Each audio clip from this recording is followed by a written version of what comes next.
كل نفس ذائقة الموت صدق اللہ العظیم۔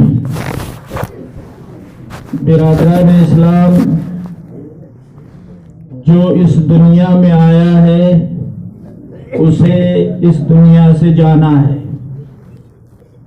اللہ تعالیٰ نے ہر ذی روح کے لیے موت کا وقت متعین کیا ہے اور اس وقت پر اسے جانا ہے۔ نظام قدرت یہ ہے کہ آنے میں ترتیب ہے دنیا کے اندر۔ پہلے دادا آئے گا، پھر اس کا والد آئے گا، پھر بیٹا آئے گا، لیکن دنیا سے جانے میں کوئی ترتیب نہیں ہے۔ بچہ بھی جا سکتا ہے، جوان بھی جا سکتا ہے، اور اس کے ساتھ ساتھ میں آنے والے کی تو کچھ وقت متعینہ مدت اور علامتیں ہوتی ہیں۔ ماں کے پیٹ پہ جب بچہ ہوتا ہے تو عموماً 9 مہینے کے اندر لوگوں کو اس کا انتظار رہتا ہے کہ 9 مہینے میں یہ بچہ دنیا میں آ جائے گا، لیکن جانے میں ایک لمحے کا بھی کسی کو علم نہیں ہے۔ اس لیے دنیا کی تمام تر مصروفیات جو ضروریات زندگی ہیں اس کو اسلام نے منع نہیں کیا ہے، لیکن آخرت اصل زندگی ہے، اور اس زندگی کے لیے ہمیں تیاری اسی دنیا میں رہتے ہوئے کرنی ہے۔ اس تیاری میں لوگوں، موجودہ حالات جو 1 سال کے قریب جس طرح سے گزر رہے ہیں، جس میں چاروں طرف سے مصیبتیں، پریشانیاں، دقتیں، دشواریاں، بیماریاں، یہ پوری دنیا میں یہ پریشانی کا ایک عالم ہے، لیکن اس کا چرچا ہر گھر میں ہوتا ہے، ہر دکان پہ ہوتا ہے، ہر چوپال پہ ہوتا ہے، لیکن 2 آنسو نکالنا اس دور میں انسان کے لیے مشکل ہو گیا ہے کہ تہجد پڑھنے والوں کی تعداد بڑھ جائے، رونے والوں کی تعداد بڑھ جائے، استغفار کرنے والوں کی تعداد بڑھ جائے، تب یہ مصیبتیں ہم سے دور ہوں گی۔ آج اس جنازے کی نماز سے آپ یہ پیغام لے کے جائیے کہ ہم 5 وقت کی نماز پابندی سے جماعت کے ساتھ پڑھنے کا اہتمام کریں گے۔ کرو گے انشاءاللہ؟ اس کے علاوہ ہم کوشش کریں گے کہ رات کے کچھ حصے فجر کی اذان سے کم آدھا گھنٹہ یا 1 گھنٹہ پہلے اٹھ کر کے اپنے رب کے سامنے اپنے گناہوں کی معافی مانگیں گے۔ دوسری بات کہ ہم یہ طے کریں کہ یہ دن سب کو آنا ہے، لیکن اس شخص کے لیے یہ سب سے بھاری دن ہوگا کہ جس نے ہزاروں لوگوں کے حق مار رکھے ہوں گے۔ لین دین میں اپنے آپ کو صاف رکھو، سودی کاروبار سے اپنے آپ کو بچاؤ، بینک کے لین دین سے اپنے آپ کو بچاؤ۔ اگر جس نے نہیں بچایا، قبر کے اندھیرے میں اس کے لیے بہت دشواریاں اور دقتیں پیش آئیں گی۔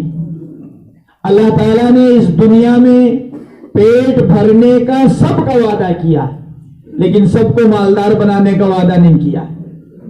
اس وقت میں جو سود کی بلا اور مصیبت میں مسلمان عام طور پر گرفتار ہو رہا ہے، وہ پیٹ کی وجہ سے نہیں ہو رہا ہے، مالدار بننے کی خواہش کی وجہ سے ہو رہا ہے، ملٹی ملینر بننے کی خواہش کی وجہ سے ہو رہا ہے۔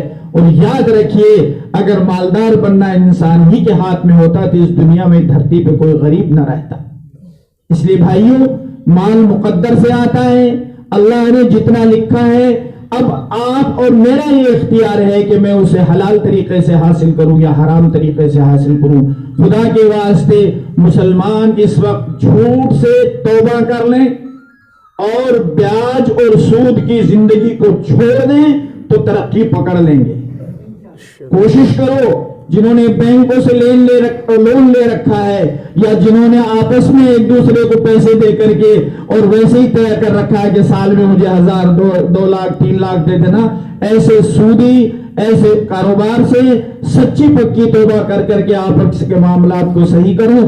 اللہ تعالی حضرت مولانا حسین احمد صاحب کی والدہ مرحومہ کی بے انتہا بخشش و مغفرت فرمائے، اور انہوں نے اپنے پیچھے بے شمار ان کے ہونہار بچے، نواسے، پوتے پوتیاں جو قرآن پاک کی تلاوت کثرت سے کر رہے ہیں، ہم بھی ایسی کوشش کریں کہ ایسی اولاد پیچھے چھوڑیں جو ہمارے لیے صدقہ جاریہ ہو، اس کی کوشش کریں۔ اور باقی جو چیزیں ہیں وہ اس وقت میں استغفار ہی سے ختم ہوئی، کم سے کم نہ ہو تو کم سے کم 500 مرتبہ استغفار کرتے ہو۔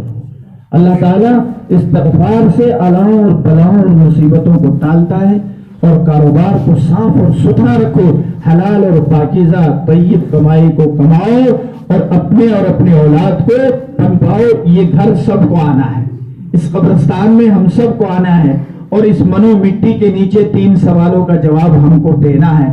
من ربو کا، تیرا رب کون ہے، اور تیرا دین کیا ہے، اور حضرت محمد صلی اللہ علیہ وسلم جو ہے ان کے بارے میں تم کیا کہتے ہو۔ تو یہ جواب وہی شخص دے پائے گا جس نے صاف سچی ایمان والی زندگی گزاری ہو۔ نماز، روزہ، زکوٰۃ، حج کے علاوہ لین دین، پاکیزہ کمائی، یہ انتہائی ضروری ہے۔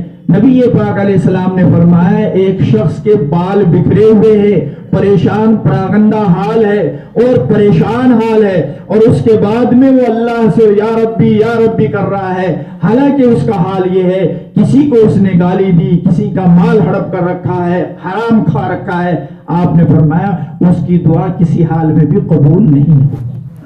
اس لیے سب سے پہلے حلال پاکیزہ طیب کمائی کا خیال کرو، توبہ اور استغفار کرو، آخرت کی زندگی کا خیال کرو۔